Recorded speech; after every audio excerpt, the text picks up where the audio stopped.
We want to drill down on President Putin's potential plays from this point. For that, we bring in ABC News contributor and retired Marine Colonel Steve Ganyard. Steve, always good to have you on as well.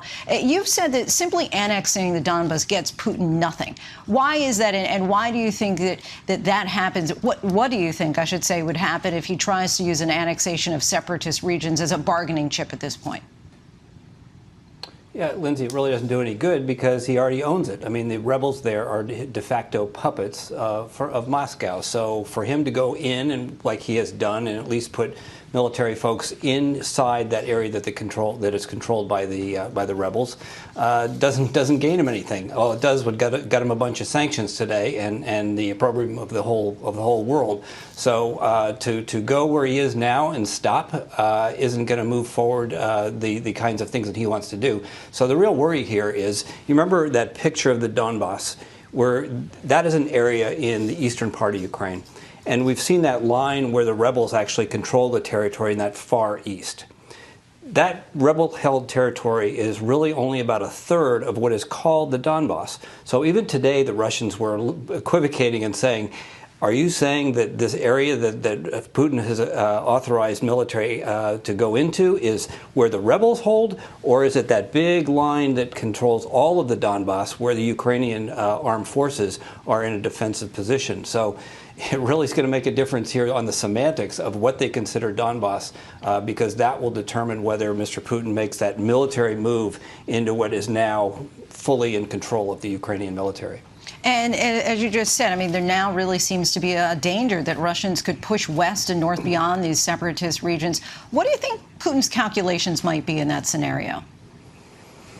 Yeah, you know, I've been the outlier here, where I still think that this is all a bluff, but I get a lot more concerned today. That's interesting that you still feel that way. Okay.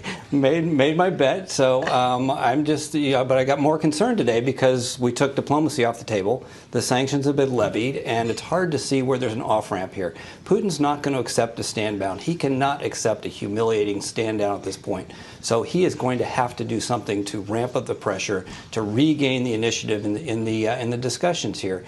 And the only way he can do that right now, is to make a military move. And if he is already moving into this area in the Donbas, remember one of the things we talked about was one potential move would be for the Russian military to move all the way east to the Dnieper River and essentially annex all of eastern Ukraine.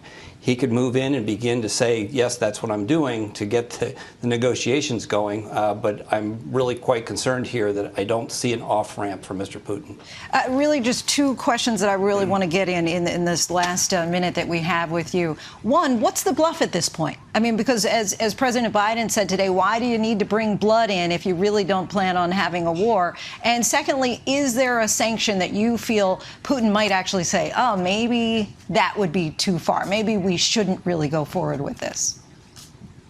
Yeah, so I come back to that the bluff is based on 150,000, 170,000. I don't care what it is. That's not enough to take a country the size of Texas and hold it. Maybe the Russian military could come in. Maybe they could conquer all of Ukraine. And on their best case, maybe it's 3 weeks, maybe it's a month, maybe it's 2 months. But they cannot hold it. He doesn't have the military to hold it. Remember that when they went into Chechnya, it took them 8 years of being bled white. They conquered that little country very quickly, but Putin's got an election coming up in 2024. He cannot continue the sanctions and have more conscripts coming home in body bags over just maintaining control of the Ukraine. But let's go back to the sanctions, because I'll surprise you, and I'll be a little bit contrary here. I talked to somebody in the global macro finance world today, and I said, what did you think of the sanctions? And the response was crazy, weak, borderline pathetic. So the White House rolled out these big sanctions today, but nobody's impressed. And you know who's least impressed? The currency markets. What happened to the ruble after the administration rolled out the sanctions? The ruble went up. And I went, oh, is that all? So again, sanctions take a long time to work. What the administration put on today was not terribly impressive. If they want to be impressive, it's time to go after the oligarchs and treat them like drug lords. It's time to shut off things like semiconductors, airplane parts, to be able to go to the banks and the saving banks. They know where Mr. Putin's money is. The president has said that's consideration. We heard from a senior administration official today that they're not going to tip their hand when they're going to go after sanctions directly that would affect Putin. But it is still on the table. But as of now, the sanctions that were rolled out today, they leave a lot of room for negotiation because the Russians and Mr. Putin in particular is going to shrug them off. Thank you so much, as always, for your insight. Colonel Steve Ganyard, appreciate it and your time. Thanks, Lindsay. Hi, everyone. George Stephanopoulos here. Thanks for checking out the ABC News YouTube channel. If you'd like to get more videos, show highlights, and watch live event coverage, click on the right over here to subscribe to our channel. And don't forget to download the ABC News app for breaking news alerts. Thanks for watching.